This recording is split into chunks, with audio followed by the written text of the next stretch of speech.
טוב, ערב טוב, אנחנו בפרשת תולדות.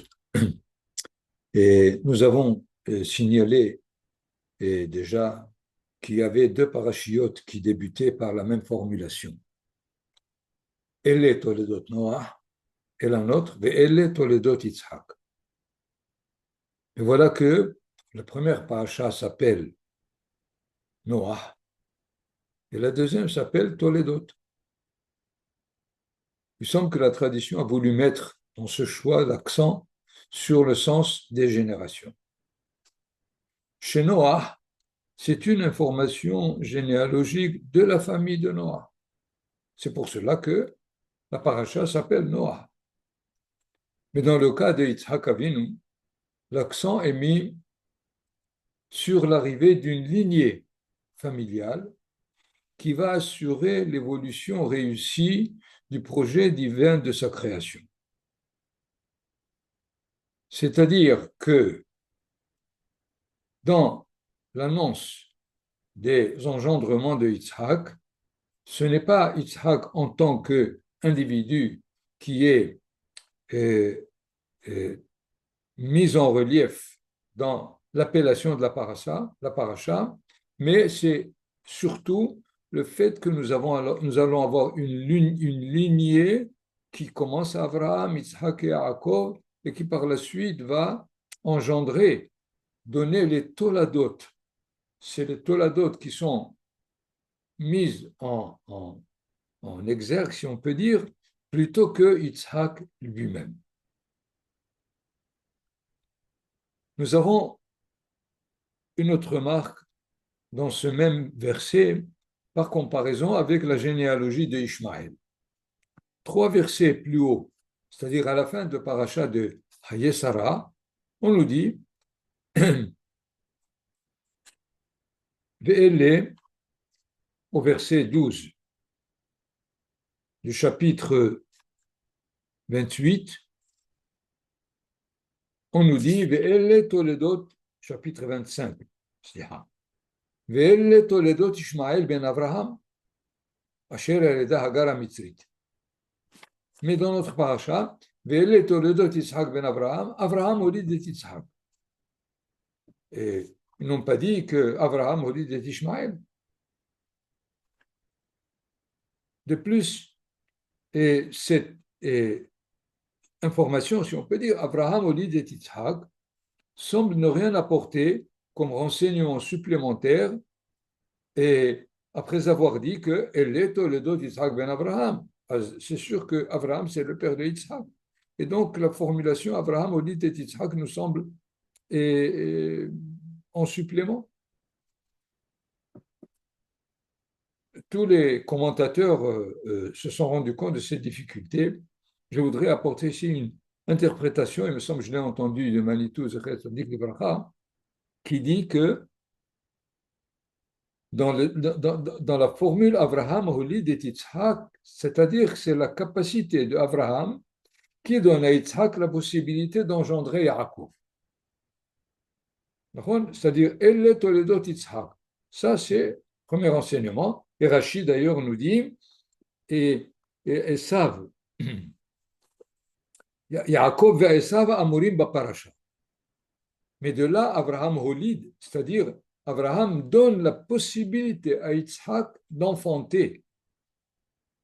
Et dans ce sens, il y a donc un enseignement qui est tellement important, je pense aussi, pas seulement au niveau d'Abraham et Yitzhak, mais de toutes les générations, c'est que la relation père-fils d'Abraham et Yitzhak ayant tellement bien réussi, elle assure la naissance du petit-fils qui va avoir comme but l'unité des deux vertus du père et du grand-père, Gvura et Hesed, la rigueur et la générosité.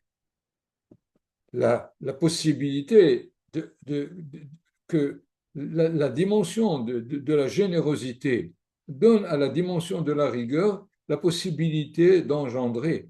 Parce que la rigueur, a priori, dans sa définition de din, c'est comme si elle exige au-delà de ce que l'individu peut établir et devoir. Mais dans ce cas-là, étant donné que Abraham est le père de Yitzhak, et après la Akedat Yitzhak, après la ligature de Yitzhak, il y a eu un jumelage parfait entre les deux vertus, entre les deux dimensions, et quand les deux se rencontrent et s'entendent, il y a donc la possibilité de voir la génération à venir.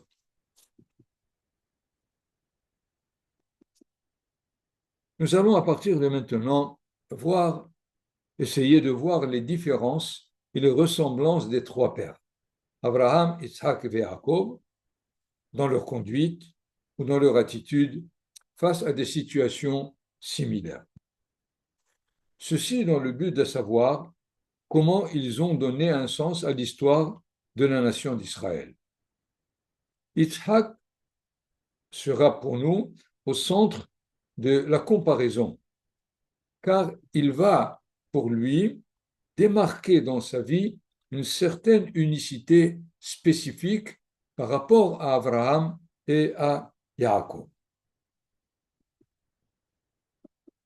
Nous allons commencer par une ressemblance qui est dans la relation avec les peuples voisins, comme l'Égypte pour Abraham et Jacob, les Pélishtim pour Yitzhak, les Kénaanim aussi pour Abraham, qui sont dans les trois cas reconnus comme personnages de grande valeur.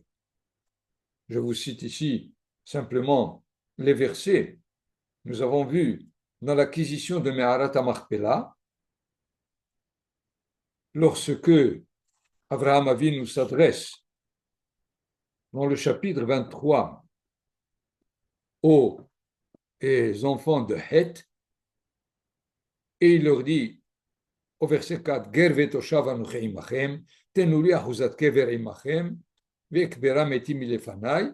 Il leur demande une partie, une parcelle de terre pour enterrer Sarah. Vayanu benehet et Abraham lemorlo. Benehet répondent en disant, Shemaenu Adoni Nesi Elohim ata betochem. Un titre de grand honneur. Tu es un prince divin pour nous, parmi nous. Et de là, nous verrons aussi qu'Ephron, quand il s'adresse à Abraham, il lui dit Adoni, Shemaeni. Ce qui fait, nous avons là la capacité d'Abraham dans sa vie d'être reconnu par les citoyens de la terre de Canaan. Dans le cas de Yitzhak, chapitre 26, au verset 29, nous y reviendrons pour un autre détail.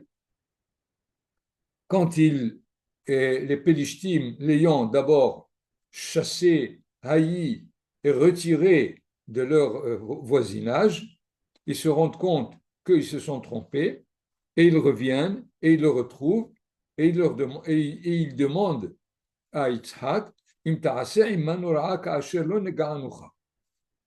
et rappelle-toi que nous n'avons pas du tout te fait de mal lorsque nous nous sommes reconnus et nous avons fait avec toi que du bien. A priori, c'est pas très juste. Et on t'a renvoyé avec paix. Ata, tu es maintenant pour nous Beruch Hashem. Quelle belle formule.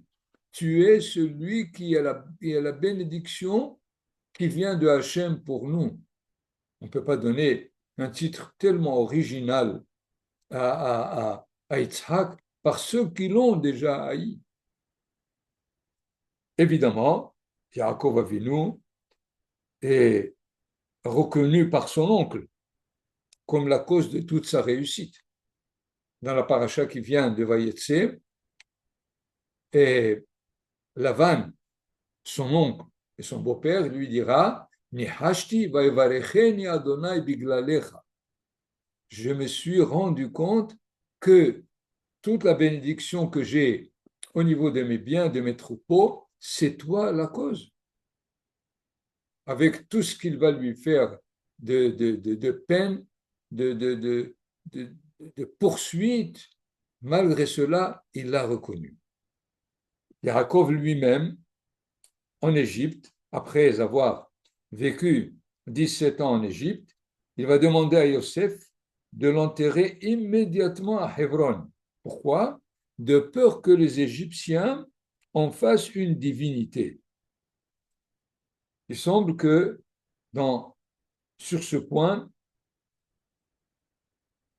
les patriarches veulent nous dire qu'Israël est capable, s'il est en adéquation avec son identité, d'être reconnu par toute l'humanité comme le peuple élu. Essayons de voir maintenant les différences qui sont multiples. Dans la relation maritale, Yitzhak a une femme, Rivka, alors qu'Avraham Avinu en a eu deux femmes, Hagar et Sarah. Yaakov, 4. Léa, Rachel, et Zilpa et Bilha. L'enseignement de Yitzhak, finalement, il est ce modèle de la relation unique entre Akadosh Baruch Hu et Israël qui restera à jamais si on peut dire ça, son époux, et même s'il semble nous avoir répudiés, divorcés, et on restera de toutes les façons sa seule épouse. On est évidemment dans beaucoup de relations, des relations de serviteurs, de abadim, de frères, de fils, mais essentiellement dans ce qui est Bat Zugo, son épouse, nous sommes et nous resterons dans ce modèle de Yitzhak, pour nous, dans la même relation avec Akadosh Baruch. Deuxième différence, c'est que Yitzhak a un seul nom. Abraham, il est passé de Avram pour devenir Abraham. De la même façon, Yaakov a eu à être plus tard nommé Israël. Parce que dans les deux cas, le changement apporte avec lui un enseignement central. Le changement de nom chez Abraham, il faut savoir qu'il est irrévocable. Ça veut dire, la Torah ne le mentionne plus comme Abraham dès que Hachem lui a annoncé le changement de nom. Alors que Yaakov Avinu sera mentionné par les deux noms, Yaakov et Israël, tout le long de la Torah et même des prophètes. Ceci nous donne comme point essentiel de ce qu'étaient Abraham et Yaakov dans la filiation à l'histoire d'Israël. Abraham traverse une mutation d'identité équivalente au passage de l'appartenance à une nation particulière, araméenne, vers une nation dont le but est d'être universelle. Une nation qui représente l'universel des 70 nations de toute l'humanité. Cette donc mutation, elle est définitive. C'est pour cela que la Torah ne rappellera plus Abraham dans la suite comme Abraham. Vous avez comme verset assez étonnant qu'on a cité tout à l'heure, Ve'elet Toledot Ishmael ben Abraham. Alors que Ishmael est né lorsque Abraham s'appelait Avram. Pourquoi donc la Torah nous dit Ishmael ben Abraham? D'abord, pour cette raison première, qu'on ne peut plus, quel que soit le récit de l'histoire d'Abraham, de lui donner quelque part le nom d'Abraham, même lorsque l'événement s'est passé, alors qu'il s'appelait Avram. Mais Yaakov, c'est celui qui va assurer dans la réalité la réussite de ce passage. C'est lui qui va se mesurer avec les difficultés de sa réalisation. Il fera des va-et-vient entre Yaakov et Israël. C'est pour cela que tantôt la Torah l'appellera Israël et tantôt elle l'appellera Yaakov. Il y a même un verset, il me semble, dans la paracha de Vaïgash, lorsque Yaakov Avinu va descendre en Égypte, chapitre 46, verset 2, Vayomer Elohim le Israël, Bemarot halayla, Vayomer Yaakov, Yaakov. Voilà, et Israël, Elohim parle à Israël et lui dit, et il appelle Yaakov, Yaakov, Vayomer Hineni. Donc, dans le même verset, en même temps, nous avons les deux appellations.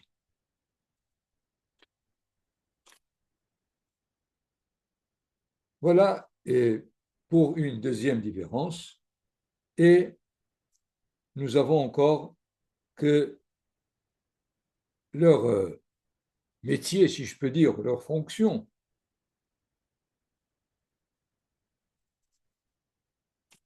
Nous avons dit tout à l'heure que Yaakov Avinu, Sliha,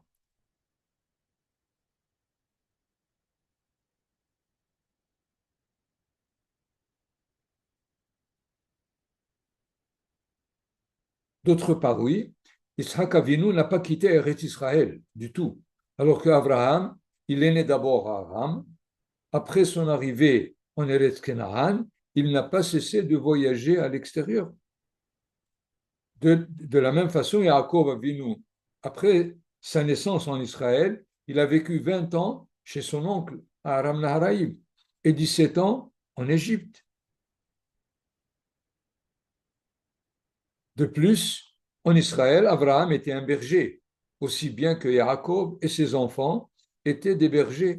Mais Yitzhak était un agriculteur, puisque dans notre paracha, Vaïzra Yitzhak ba'aretz ha'i, Vaïmtsa b'shana ha'i me'a she'arim. Le verset 12 au chapitre 26, nous le voyons, quelqu'un qui est attaché à la terre. Il a défini finalement l'attachement à la terre d'Israël plutôt qu'un lieu de séjour. C'est lui aussi qui creuse des puits. Dans le verset 12 du chapitre 26, dans le verset 18 du chapitre 26, c'est lui qui creuse les puits Asher Haferu Bime Abraham Aviv, qui ont été creusés du temps d'Abraham Aviv par évidemment ses serviteurs. Et encore une deuxième fois, au verset 22, il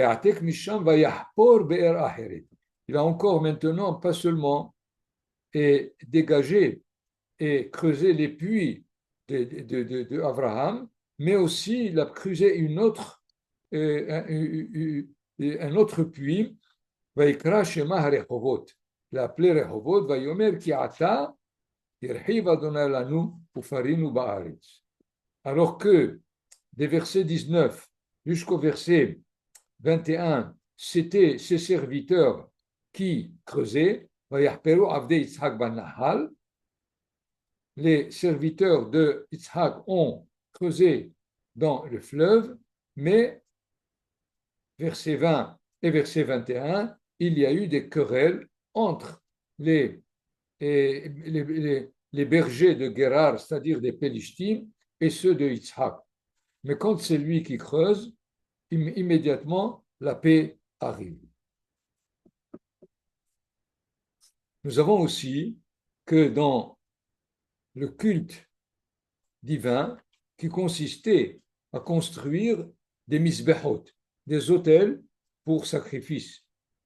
Abraham a construit 4. Je vous laisserai le soin de les retrouver dans les versets. Yaakov a construit 2. Mais Yitzhak n'a construit qu'un seul autel. Il faut remarquer qu'au total, c'est 7 autels. 4 de Abraham, 2 de Yitzhak et un seul et 2 de Yaakov et un seul de Yitzhak. Il faut relier ça à un autre événement dans l'histoire d'Israël au désert. Avant de rentrer, ils avaient la visite de Bilham. Chez Bilham, il a répété plusieurs fois et Shivat Mizbehot Arachti. J'ai fait 7 autels. Va'al par va'ail ba'mizbeach. Et j'ai sacrifié un taureau et un bouc dans chacun de ces 7 autels. Pourquoi ça? Il lui suffit d'un seul. Le Midrash nous dit qu'il a voulu dire que lui, il va faire l'équivalent des 3 patriarches. Les 3 patriarches ont essayé de faire à ce que l'humanité soit réunie et unie grâce à leur culte des 7 autels. Lui, il promet de le faire à la place des patriarches pour, soi-disant, choisir et établir une certaine confiance que l'humanité va se trouver libérée sans avoir le besoin et l'appui des patriarches.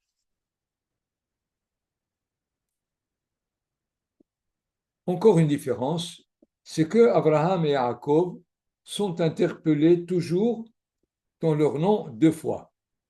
Vous pouvez, par exemple, dans le cas de la paracha de Akedat Yitzhak, nous voyons que lorsque l'ange lui demande de ne pas faire Yitzhak comme sacrifice, chapitre 22, verset 11, Vaikra elav malach Adonai min hashamayim, l'ange l'a appelé, Vayomer Abraham, Abraham. Nous avons vu tout à l'heure que Akadosh Baruch Hu a appelé Yaakov, Yaakov. Mais nulle part nous ne voyons que Yitzhak est appelé 2 fois. D'ailleurs, ce n'est pas seulement Abraham et Yaakov, mais Shmuel est appelé 2 fois, Moshe Rabbeinu est appelé 2 fois, Shem 2 fois. Quelle est finalement cette spécificité particulière de Yitzhak? Le Zohar nous dit que tous les justes ont un nom dans l'origine de leur neshama et un autre nom dans leur vie dans ce monde. Mais Yitzhak était celui dans lequel il était déjà dans le Olam Haba alors qu'il était dans ce Olam Hazé. Sa vie et la source de sa neshama étaient déjà unifiées alors qu'il était dans le Olam Hazé. C'est peut-être un détail qui explique la controverse entre lui et Rivka concernant la bénédiction qu'il voulait donner à Esav. C'est-à-dire, Yitzhak Avinu voyait Esav réussir à la fin de l'histoire, puisque nous lirons par exemple chez le prophète Ovadia que Ve'alu Mosheim behar Tzion lishpot et ar Esav ve'ayta l'Adonai ha'melucha. Il y aura ceux qui vont apporter la délivrance et jugeront, c'est-à-dire mettront ce qu'il y a de positif dans Esav au niveau du jugement qu'ils vont porter, et alors il y aura le règne divin dans le monde. C'est ce que voyait Yitzhak, alors que Rivka voyait la route. la route n'était pas ce que Yitzhak voyait. Et c'est dans ce sens qu'elle a préféré à ce que Yaakov reçoive aussi la bénédiction de ce monde pour ne pas être à la dépendance de Esav dans l'histoire qui va se dérouler, surtout avec Édom, dont le représentant sera Rome et plus tard la chrétienté, qui vont faire des malheurs à Yaakov Avinu, évidemment à la nation d'Israël sortie de Yaakov.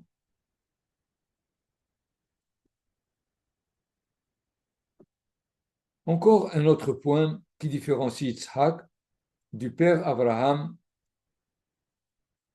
et de son fils Yaakov sur la relation avec les citoyens du pays. Nous savons qu'Abraham traite un traité de paix avec Avimelech, le roi de Pélishtim, avant, dans le texte qui précède le Akedat Yitzhak. De la même façon, Yaakov va traiter avec son beau-père Lavan un traité de non-belligérance. Mais Yitzhak ne veut traiter aucun pacte.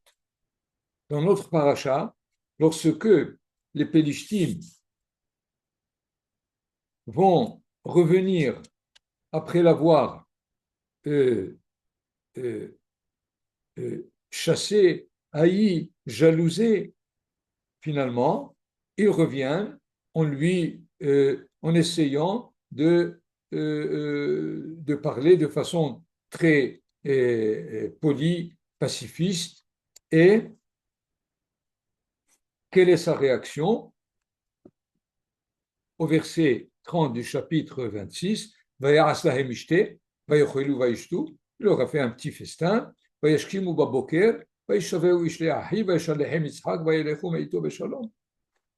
il les a renvoyés avec paix sans aucune bride, il n'a fait aucun pacte avec eux.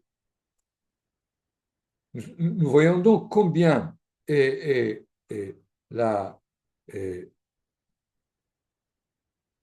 la stature de Yitzhak Avinu, elle est d'une qualité complètement différente de ce qu'est Abraham et Yaakov. Une autre différence que j'ai retrouvée dans le Masechet Rosh Hashanah, c'est à propos de la naissance des patriarches. Yaakov et Abraham a fait une controverse entre Rabbi Eliezer et Rabbi Yoshua. Rabbi Eliezer dit que Abraham et Yaakov sont nés au mois de Tishré, alors que Rabbi Yoshua dit qu'ils sont nés au mois de Nissan. Mais pour Yitzhak, les deux sont d'accord qu'il est né au mois de Nissan. Ce qui fait rapidement, si je peux dire, j'ai essayé de voir combien d'abord ce qu'on a des fois porté comme jugement sur Yitzhak, qu'il est plutôt passif. Il laisse les autres faire le travail pour lui. On s'appuie essentiellement sur le fait qu'on a envoyé Eliezer, Abraham a envoyé son serviteur Eliezer pour ramener Abraham comme épouse. Et à part, évidemment, ce qui est de la bénédiction qu'il devait donner à Esav, c'est finalement Rivka qui a fixé ce qui devait arriver. Il semble que c'est une façon erronée de caractériser Yitzhak Avinu par une conduite à la limite passive. Nous voyons dans toutes les différences que j'ai essayé de détailler quelle est sa spécificité dans le rapport qu'il avait à tous les niveaux. Il me semble qu'une conclusion peut nous être donnée dans ces différences entre Yitzhak et Abraham et Yaakov. Abraham, c'est le commencement d'une histoire. tout ce qui est raconté avant Abraham Avinu est de la préhistoire, pas dans le sens péjoratif du mot.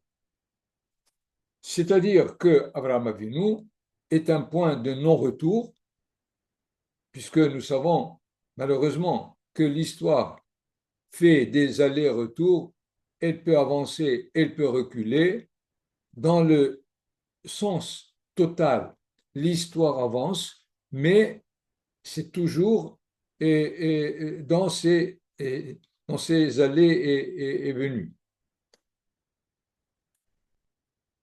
Yitzhak, c'est le but, la finalité de l'histoire elle-même. Yaakov, c'est le chemin qui va mener de Abraham à Yitzhak. Cet ordre est important, car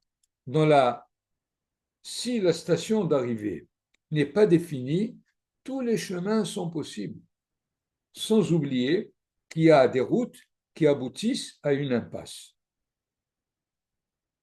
Dans le cas, évidemment, où la finalité n'est pas définie. Mais quand le but est bien défini, alors il y a beaucoup plus d'assurance, d'intention pour arriver exactement au but. Voilà rapidement donc ce que je voulais rapporter à propos de la paracha de Télédot. Évidemment, il y a encore d'autres sujets et je vous laisse, si vous voulez, pour l'instant, poser des questions ou faire des remarques. Sinon, nous aurons encore à voir un détail et de ressemblance dans ce cas-là pour les trois patriarches qui, à certains moments, Akadosh Baruch Hu s'adresse à chacun d'eux dans la formule Al-Tira. Vous avez chez Abraham Avinu, après avoir gagné la guerre dans laquelle il a pu ramener Lot, qui était אל תירא כי esclave, שיחך הרבה מאוד. נכון? Al-Tira Abraham, Anochi Magen Lach. Secharecha harbe meod. De la même façon, dans notre paracha, lorsque j'ai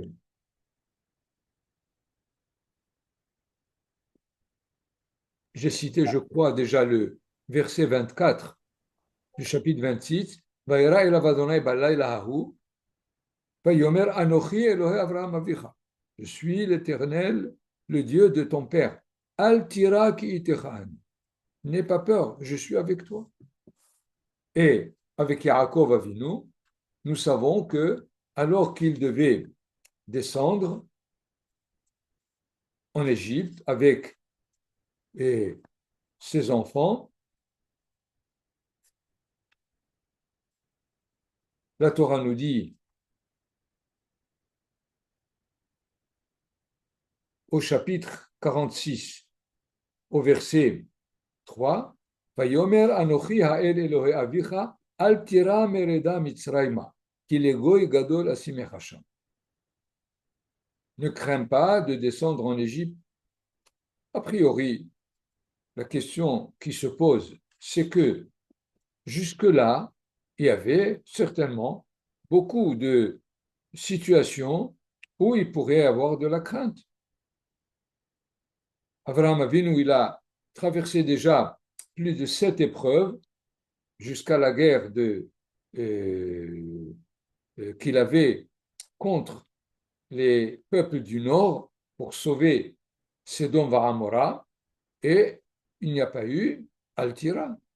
Il y avait certainement, s'il s'agit par exemple du fait que Nimrod l'a jeté dans le four, Akadosh Baruch Hu aurait dû lui dire ne crains rien, je suis avec toi.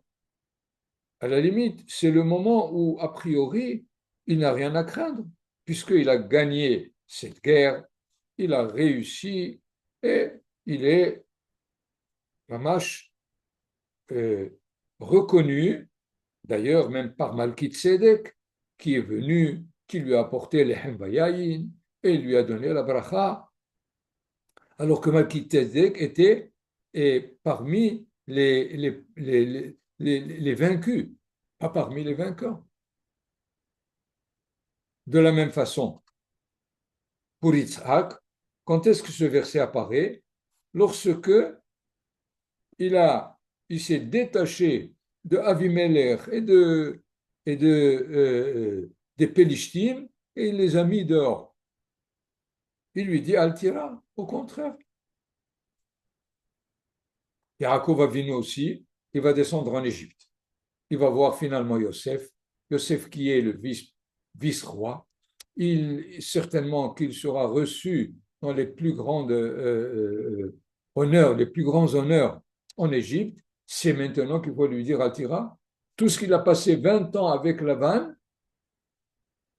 c'est en ce moment qu'il fallait lui dire Altira.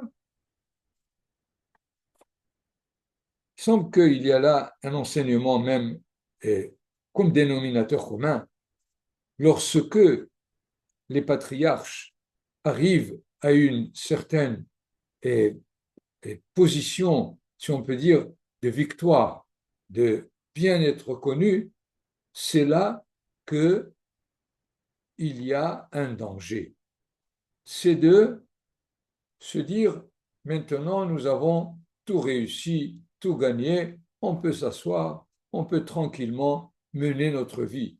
Comme d'ailleurs, Vayeshev Yaakov be'eretz megorei aviv, et les Hachamim nous disent, Kafatz alav rogzo shel Yosef. Et c'est pour cela qu'ils ont crainte que leur façon d'accepter ou de comprendre ce qui a été réussi jusque-là va les mettre probablement dans une situation dans une position de délaissement, de ne pas rester éveillé sur les gardes pour continuer à évoluer malgré les victoires.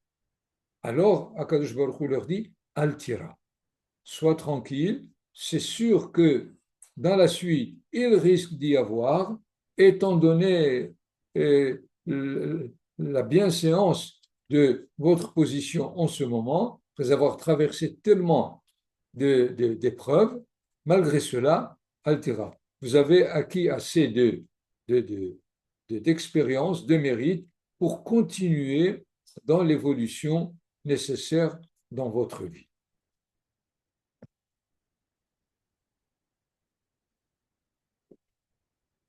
טוב, אז כולכם ברוכים.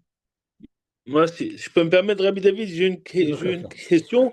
Il me semble que c'est un verbe qu'on ne rencontre que dans cette paracha. Je ne sais pas, vous connaissez tout le Tanakh, mais le terme vayater, vayatarlo, pour prier. כן. Il est bizarre, on ne le trouve pas et pourquoi c'est l'expression employée? Chez les prophètes, on retrouve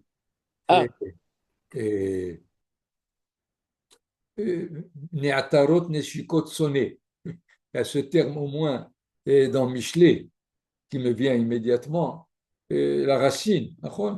Il faudrait voir, mais Rashi fait remarque le fait de Vaya'aterlo et il dit que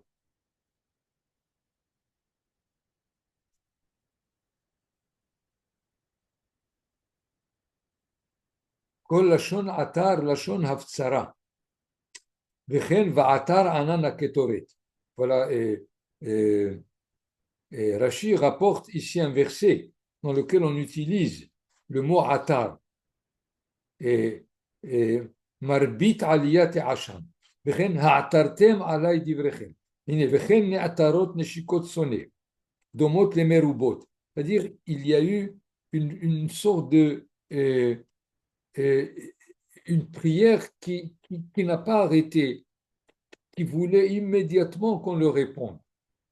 Donc, il a fait probablement plusieurs jours de prière. Et alors, c'est pour cela que Vaya'aterlo Hashem, lui aussi, il a reçu la réponse immédiatement, Venit Patalo, et cette fille-là a été acceptée. Alors, Rabbi David, dans ce cas-là, vient une deuxième question. Il a 60 ans, Nahon? Oui, Il est marié depuis l'âge de 40 ans. Ken. Il attend 20 ans pour faire des prières à répétition, pour dire je veux que ma prière elle soit exaucée Non, maintenant. Rachid aussi, je crois, le dit, qu'il faut que je le retrouve. Et Rivka était âgée de 3 ans. Donc, il faut qu'elle ait 13 ans pour qu'elle soit, si on peut dire, fertile. Oui, oui. Bon. Ensuite, son père aussi, Abraham, il a attendu 10 ans à quand il était Pérez Kenaan, avant d'avoir pris Hagar. Il a donné, si on peut dire, la chance de 10 ans. C'est même dans la halakha. Si quelqu'un se marie avec une femme qui ne donne pas d'enfant, il faut qu'il attende 10 ans pour se marier avec une deuxième, pour avoir une postérité. Donc, les 20 ans sont selon la halakha. Sont justifiés. Je ne sais pas si c'est de Yitzhak qu'on apprend la halakha ou Yitzhak connaissait la halakha pour ce qu'on dit, pas le hachis. זו פרשה כל כך מעניינת. כן, כן, מלאה. וואו. כל כך הרבה, זאת אומרת, אין, כל אחד של ספר בראשית אנחנו לומדים כל כך הרבה דברים. כן. וואו, תודה. Plus, et il faut remarquer, j'ai remarqué cette année, que Rivka, elle était enceinte. Bon, elle était enceinte, elle va avoir des enfants. Elle va poser la question, pourquoi, etc. On lui dit, ce n'est pas 2 enfants, c'est 2 peuples. Wow. Quel est le choc qu'elle devait avoir. Et là, on est des peuples qui vont arriver, c'est quelque chose, et une charge énorme. Et c'est pour cela qu'elle est restée éveillée toute sa vie de ce qui allait arriver à Esav et Yaakov. ומה קורה היום? אנחנו כבר לא בהקלטה, נכון? כן, אנחנו לא בהקלטה, כי הקלטתי עד עכשיו. עכשיו זה מוקלט כרגע? עוד, כן, את רוצה או שאני אפסיק? לא, רק רציתי לדעת מה קורה היום, איך אנחנו יכולים להבין את הפרשה הזאת למה שקורה לנו עכשיו, זו השאלה. אין שום ספק שעכשיו אנחנו כעת בארץ ישראל, צריך לקרוא אותה לפי תוכניתה של רבקה בארץ ישראל. תוכניתה של רבקה הייתה בגלות, כדי שיעקב יוכל להינצל מכל הרדיפות של עשיו. זה pour cela que... אז איך אנחנו יכולים להבין היום את רבקה אם אנחנו בארץ ישראל? כן, שהיא בעצם ראתה את הדרך הנכונה שסוף סוף הביאה אותנו לארץ ישראל. הבנתי. טוב, אז אוקיי.